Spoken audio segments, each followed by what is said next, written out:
पत्रकार व छायाकार बंधुओं को नमस्कार। आज आप सभी जानते हैं कि विकसित भारत का अमृत काल, सेवा सुशासन गरीब कल्याण के 11 साल आज मोदी जी के नेतृत्व में 11 साल पूरे हुए हैं और इन 11 साल के देश के इतिहास में मोदी सरकार का ये कार्यकाल स्वर्ण अक्षरों में लिखा जाएगा। ये कार्यकाल विकास भारत और आत्मनिर्भर भारत के संकल्प की सिद्धि का स्वर्ण काल बन रहा है। बीते 11 वर्षों की यह यात्रा मोदी जी की अकेले नहीं, बल्कि खुद को तपाकर 140 करोड़ देशवासियों के परिश्रम, त्याग और सपनों की परवाज़ देते हुए की है। मोदी जी की सरकार का कालखंड भारत के भविष्य के लिए मजबूत नींव रखने का कार्यकाल है। 11 साल के निरंतर जारी सफ़र को एक भाषण में या एक प्रेस कॉन्फ्रेंस में समेटना उतना ही मुश्किल है जितना जिंदगी को कुछ पन्नों में समेटना। आज प्रधानमंत्री श्री नरेंद्र मोदी जी के नेतृत्व में भारत की सोच में जहां तकनीक है वहां तरक्की है, जहां भाजपा सरकार है वहां गरीब का कल्याण है। सरकार अब सहभागी है, सुशासन अब संस्कृति है।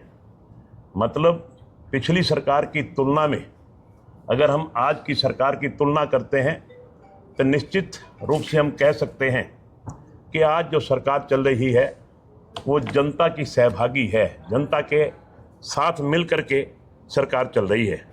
पिछले 11 वर्षों में भारत को विकसित बनाने का अमृत काल की शुरुआत हो गई है। 2024 से पहले हमारी सोच थी कि काम कैसे होगा, हो ही नहीं सकता, कौन करेगा।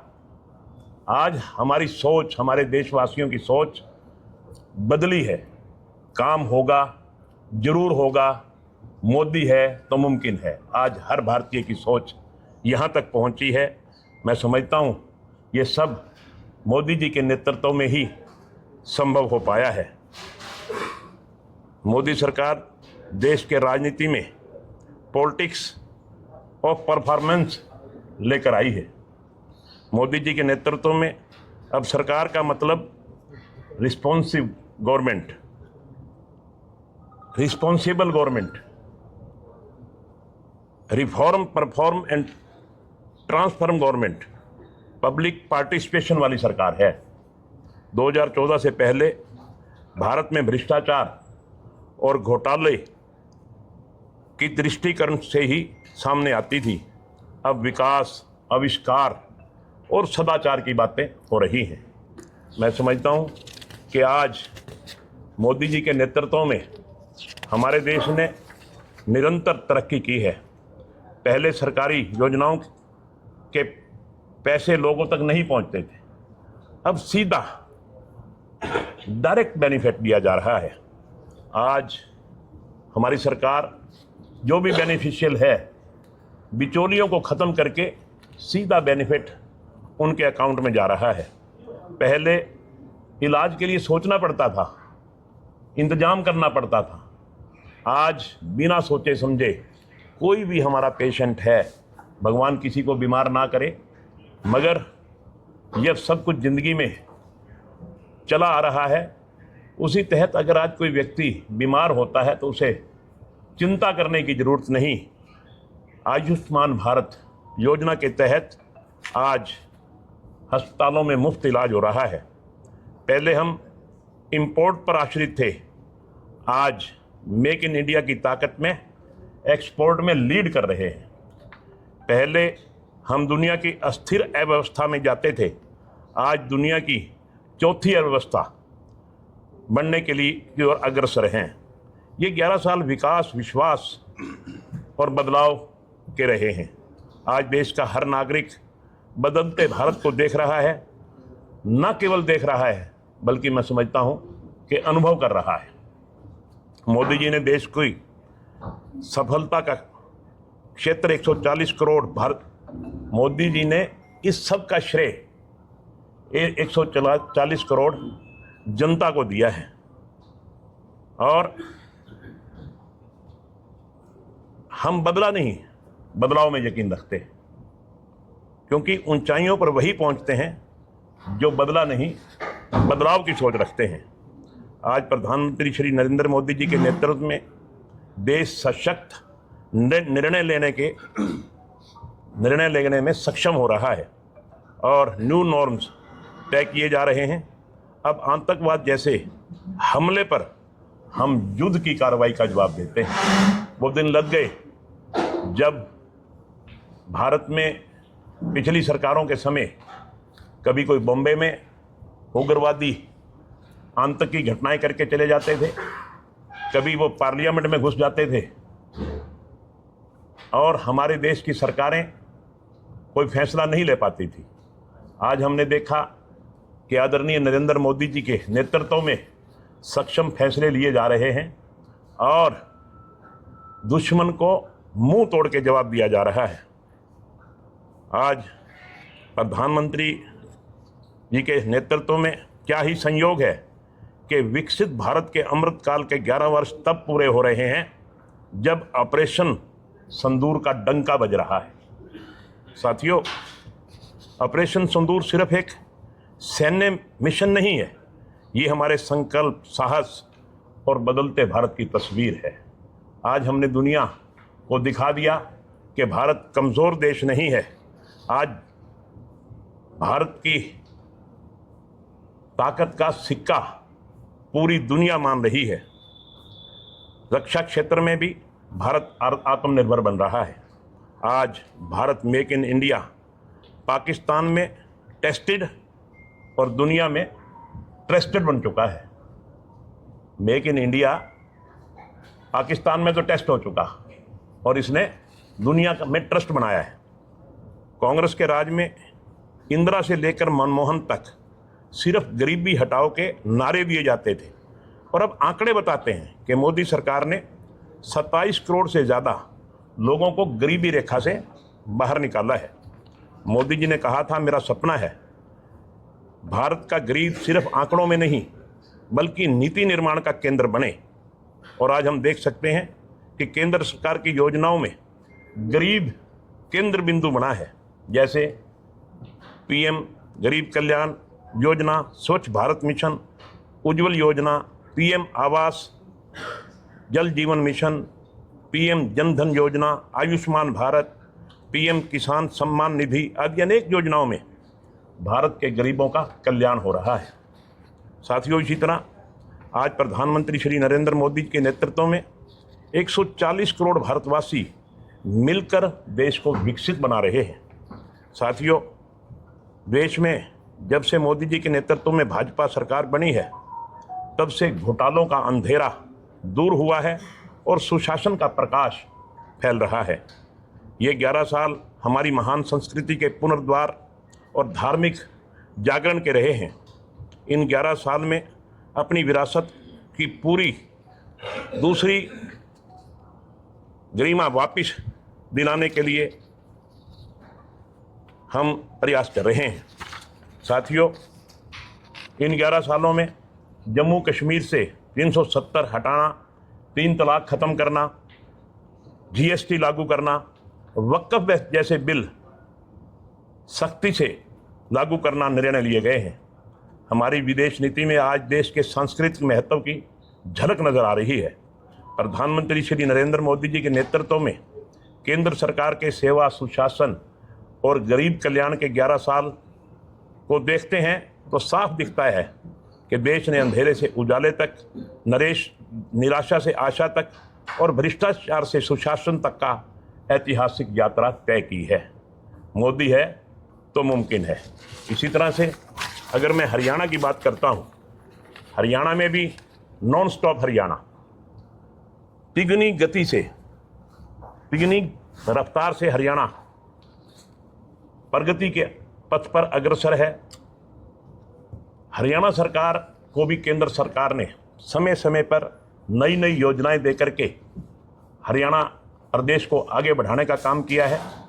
पीएम आवास योजना शहरी के तहत 1.15 लाख यानी कि 1,15,000 घर स्वीकृत किए गए थे और फरवरी 2025 तक 69,776 घर बनाए गए हैं। पीएम आवास योजना ग्रामीण के तहत 2014 से 2024 तक 28,801 गरीब ग्रामीण घर बनाए गए हैं। जल मिशन योजना की अगर मैं बात करता हूँ, 462.3 करोड़ के बजट के साथ 2019 से 100% घरों में नल में जल की सुविधा कवरेज हासिल करते हुए 12.74 लाख नए कनेक्शन प्रदान किए गए हैं। आज हम गर्व के साथ कह सकते हैं कि आज हरियाणा एक ऐसा राज्य बन चुका है कि जो हर घर में नल और नल में जल देने का काम हमारी सरकार ने किया है। हरियाणा में 1.20 करोड़ आयुष्मान कार्ड और 1.29 करोड़ HHA कार्ड जारी किए गए हैं। साथ ही 1668 अस्पताल, जो कि मैं समझता हूं कि एक सूचीबद्ध तरीके से इनकी लिस्ट जारी की गई है, जिसमें 15 लाख से अधिक लाभार्थी परिवारों को आयुष्मान भारत के तहत 5 लाख रुपए तक की स्वास्थ्य सेवाएं प्रदान करने में मदद मिली है। चिरायु भारत स्वच्छ बीमा योजना के दायरे का विस्तार कर 3 लाख रुपए की आय वाले परिवारों को, जबकि हमारी केंद्र सरकार की जो नीति है वो 1,80,000 रुपये 1,20,000 रुपये तक को हम आयुष्मान कार्ड की सुविधा देते हैं। मगर हमारी हरियाणा सरकार ने चिरायु योजना के तहत जिस परिवार की इनकम 3 लाख रुपए है उसको भी आयुष्मान कार्ड देने का काम किया है। अगर मैं बात करता हूँ केंद्रीय बजट 2025-26 में हरियाणा को अपने रेलवे बुनियादी ढांचे का विकास और आधुनिकीकरण के लिए 3,416 करोड़ रुपए आवंटित किए गए। इसमें अमृत स्टेशन योजना के लिए हरियाणा में 34 रेलवे स्टेशनों को अपग्रेड करने के लिए 149 करोड़ आवंटित किए गए। और मैं यहाँ ये जोड़ना चाहूँगा कि हमारे हाँसी के रेलवे स्टेशन को भी और अधिक सुंदर बनाने के लिए, उसके नवीनीकरण के लिए करीब 18 करोड़ रुपया हाँसी के रेलवे स्टेशन के लिए भी हमें खर्च करने की मिले। तो इसके लिए मैं पूरी केंद्र सरकार को, हरियाणा सरकार को बहुत बहुत धन्यवाद भी देता हूं। इसी तरह वृद्धावस्था सम्मान भत्ता की बात करता हूं तो 2014 से लेकर के आज तक अगर हम जिक्र करते हैं तो 3 गुना 2014 में वृद्धाश्रम जो भत्ता था, वृद्धावस्था सम्मान भत्ता, वो 1,000 रुपया था। आज हमारी सरकार 3,000 रुपया वृद्धावस्था सम्मान भत्ता दे रही है। आज हैप्पी कार्ड का जिक्र करते हैं तो हैप्पी कार्ड जिस परिवार की आमदनी 1 लाख रुपए से कम है और उसके साथ साथ जितने भी हमारे छात्र हैं, सभी छात्रों को और सभी उन गरीब परिवारों को जिनकी आमदनी ऐसे 22.89 लाख परिवार हैं जो हैप्पी कार्ड की सुविधा ले रहे हैं। और ये हमारी सरकार की देन है। हमारी सरकार अंत्योदय पे काम कर रही है। हमारी सरकार का मकसद ये है कि गरीब से गरीब आदमी भी कैसे ऊपर उठे। उसी योजना के तहत 22.89 लाख परिवारों को हैप्पी कार्ड वितरित किए गए हैं। अन्नदाताओं की योजना में डीबीटी द्वारा आर्थिक रूप से सशक्त किया गया है। अगर मैं पीएम किसान सम्मान निधि की बात करता हूं, करीब 5,058 करोड़ रुपए हमारे हरियाणा के 16.40 लाख किसानों को किसान सम्मान निधि के रूप में दिए गए हैं। अगर ग्राम सड़क योजना की बात करते हैं तो करीब 3390 किलोमीटर हमारे ग्राम सड़क योजना के तहत, प्रधानमंत्री जी ग्राम सड़क योजना के तहत हमारी 3390 किलोमीटर जो कि 1786 करोड़ रुपए की लागत से काम हुए हैं। अगर मैं कानून व्यवस्था की बात करता हूं, 33 महिला पुलिस स्टेशन हमारी सरकार ने 2014 में 2 पुलिस स्टेशन थे, आज ये बढ़कर 33 पुलिस स्टेशन महिला पुलिस स्टेशन हो गए। भारत सरकार के तहत हरियाणा में टारगेट ओलंपिक पीडीएम योजना के तहत 140 एथलीट भेजे जो भारत में सबसे अधिक गए। खेलो इंडिया 2024 में 98 पदकों के साथ हरियाणा दूसरे स्थान पर रहा। साथियों, हरियाणा की अगर हम आबादी की बात करते हैं तो हमारे प्रदेश की आबादी पूरे देश में मात्र 2% है, और हम पदकों की बात करते हैं तो हम गर्व के साथ कह सकते हैं कि हमारा प्रदेश पदकों में दूसरे नंबर पे आता है। और हम हरियाणा सरकार खिलाड़ियों को पदक अनुसार सर्वोच्च सम्मान भी देती है, उनको नौकरियां भी लगाती है, उनको नगद पुरस्कार भी देती है। एम्स झज्जर में राष्ट्रीय कैंसर संस्थान और 790 बिस्तरों वाला एम्स रिवाड़ी आम आदमी के लिए बहुत फायदेमंद सिद्ध हो रहे हैं। प्रदेश में 79 सरकारी कॉलेज, जिसमें मैं समझता हूं कि 32 कॉलेज विशेष रूप से हमारी बच्चियों के लिए, ये एक बहुत बड़ी शिक्षा की दृष्टि में मैं समझता हूं कि एक बहुत बड़ी उपलब्धि है कि हमारी सरकार ने प्रदेश में 79 सरकारी कॉलेज खोले हैं और 13 नए विश्वविद्यालय भी हमारी सरकार ने खोले हैं। मैं समझता हूं कि शिक्षा की दृष्टि में एक बहुत बड़ी उपलब्धि है, और इसमें 32 कॉलेज तो केवल लड़कियों के लिए है। और हमारी सरकार ने ऐलान कर रखा है कि किसी भी हमारे बच्चे को 20 किलोमीटर से ज़्यादा पढ़ाई करने के लिए नहीं जाना पड़ेगा। 20 किलोमीटर के दायरे में हर हालत में आपको कॉलेज मिलेगा। हर घर गृहिणी योजना के तहत 13 लाख परिवारों को 500 रुपये का गैस सिलेंडर, ये भी मैं समझता हूँ कि बहुत बड़ी गरीब आदमी के लिए एक बहुत बढ़िया योजना है। स्वयं सहायता समूह को 1.83 लाख महिलाओं को लखपति दीदी बनाया गया है। सभी 24 की 24 फसलें आज MSP पे खरीदी जा रही हैं। साथियों, ये मैं समझता हूँ कि देश का पहला राज्य है जहाँ 24 की 24 फसलें MSP पे खरीदी जा रही हैं, और बिना खर्ची बिना पर्ची नौकरी। आज 27,034 युवाओं को सरकारी नौकरियों, लगभग 17,000 पदों पर भर्ती प्रक्रिया जारी है, बिना खर्ची बिना पर्ची। आज हमारा हरियाणा का हर जवान इस बात से लेकर बड़ा उत्साहित है कि आज उसको पढ़ाई अगर करेगा तो निश्चित रूप से उसकी मेरिट के आधार पर उसको नौकरी मिलेगी। उसको किसी MLA या किसी MP के पास जाने की ज़रूरत नहीं, बिना खर्ची बिना पर्ची नौकरी आज हरियाणा प्रांत में मिल रही है।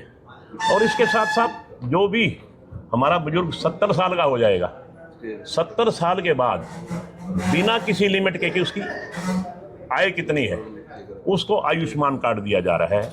उसमें कोई आपकी इनकम की कोई वो नहीं है कि भाई इतनी इनकम से ज़्यादा नहीं होना चाहिए। सभी नागरिक ज़िला अस्पतालों व मेडिकल कॉलेज में मुफ्त डायलिसिस सर्विस, आज हमारी सरकार मुफ्त डायलिसिस सर्विस दे रही है। आज मुख्यमंत्री ग्रामीण आवास योजना से 4,533 परिवारों को 100 वर्ग गज के प्लाट भी दिए गए।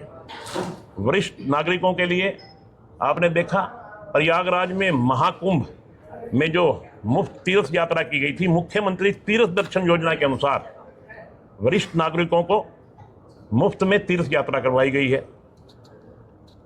पट्टेदारों की भूमि का मालिकाना हक देना, ये हरियाणा सरकार ने किया है। अगर केंद्रीय सशस्त्र बल कर्मियों और केंद्र सशस्त्र पुलिस बल कर्मियों की सर्विस के दौरान कहीं भगवान ना करे डेथ हो जाती है तो उसको 1 करोड़ रुपया देने का काम हमारी सरकार करती है। नागरिक कल्याण हेतु गत 22 अक्टूबर से नगर निकायों में समाधान शिविर शुरू किए गए हैं। आपने देखा आज पूरे हर शहर में समाधान शिविर लगे हुए हैं, और इसमें लगभग 75,000 से अधिक शिकायतों का निपटारा हुआ है। हरियाणा गौ सेवा आयोग का बजट 2014 में 2 करोड़ रुपए था, और आज हमें कहते हुए ये फख्र हो रहा है कि हमारी सरकार ने इसको 510 करोड़ रुपए कर दिया है। 2 करोड़ रुपए से 510 करोड़ रुपए करने का काम हमारी सरकार ने किया है। इसी तरह से मैं समझता हूँ, अगर मैं एक एक उपलब्धि का जिक्र करूँ तो चाहे हम सुबह से लेकर शाम तक बैठे रहें, इतने काम भारतीय जनता पार्टी की सरकार ने किए हैं। 11 साल की उपलब्धियों का मैं जिक्र करता हूं तो आज तकनीकी दृष्टि से भी हमारी सरकार ने बहुत ज़्यादा विकास किया, बहुत ज़्यादा डेवलपमेंट की है। आज मैं देख रहा था कि 2014 में हमारे देश में 24 करोड़ मोबाइल थे, 25 करोड़ मोबाइल थे। आज हमारे देश में 94 करोड़ मोबाइल हो गए। तकनीकी दृष्टि में हमने कहाँ चंद्रयान और कहाँ हमने जाके वर्ल्ड में अपना नाम रोशन किया है। आज हमारी सैन्य शक्ति को दुनिया ने स्वीकारा है। मैं भी कह रहा था, पाकिस्तान ने तो भुगता है और दुनिया ने उसको माना है। तो मैं आज आदरणीय प्रधानमंत्री जी के जो 11 साल की जो उन्होंने देश की तरक्की में लगाए हैं और निश्चित तौर पे उनके नेतृत्व में देश एक मजबूत ताकत बना है। आज जन जन उनकी कार्यों की प्रशंसा कर रहा है। तो आज हम यहाँ भारतीय जनता पार्टी के सभी कार्यकर्ता माननीय नरेंद्र मोदी जी का धन्यवाद करते हैं और भगवान से प्रार्थना करते हैं कि उनका नेतृत्व हमारे देश को इसी तरह मिला रहे और उनके नेतृत्व में हमारा देश दिन दुगनी रात चौगुनी तरक्की करे। कड़ी हैं जो 11 वर्षों में माननीय नरेंद्र मोदी जी ने और माननीय नायब सिंह सैनी जी ने, हमारे विधायक जी ने जो काम जनता के कल्याण के लिए किए हैं वो आप सबके माध्यम से ही जनता तक पहुंच रहे हैं। मैं बहुत ज़्यादा लंबा तो नहीं कहूँगी, लेकिन 3-4 लाइनें मुझे लगता है कि यहाँ पर विशेषकर क्योंकि भारत की 50% आबादी को मैं रिप्रेजेंट करती हूँ और यहाँ पर इस हॉल में मुझे लगता है केवल हम 3 महिलाएं हैं, तो हमारी 50% आबादी की आवाज़ को दबना नहीं चाहिए। इसलिए मैं कुछ लाइनों में ही अपनी बात को समाप्त करूँगी और समय का ध्यान रखते हुए। देखिए, नरेंद्र मोदी जी का एक सपना था कि उन्होंने गरीब कल्याण के लिए काम करना है। साथ साथ उन्होंने किसानों के लिए भी शपथ ली हुई थी, जिसको उन्होंने अपने 11 वर्षों में अनेक काम किए। साथ में महिलाओं की दशा को लेकर जो महिलाओं की स्थिति में सुधार करने की बात है, उनको सुरक्षा मुहैया कराने की बात है, आत्मनिर्भर बनाने की बात है, उस और भी कुछ कदम उठाए हैं। मैं बहुत प्रमुख कार्य जो उनके हैं वो आपके समक्ष रखना चाहूँगी। सबसे पहला था लिंग अनुपात में कमी। हरियाणा उसमें नंबर 1 था, आप सभी जानते हैं। और जब से 2014 से माननीय नरेंद्र मोदी जी की सरकार आई, तब से लिंग अनुपात के लिए जो विशेषकर काम हुआ उसमें आज बढ़ोतरी हुई है। और भारत में आज लिंग अनुपात में अगर हम देखते हैं तो महिलाओं की संख्या प्रति 1000 पुरुषों पर 1020 तक भी कहीं कहीं पहुंच चुकी है, जो बहुत ही काबिले तारीफ बात है।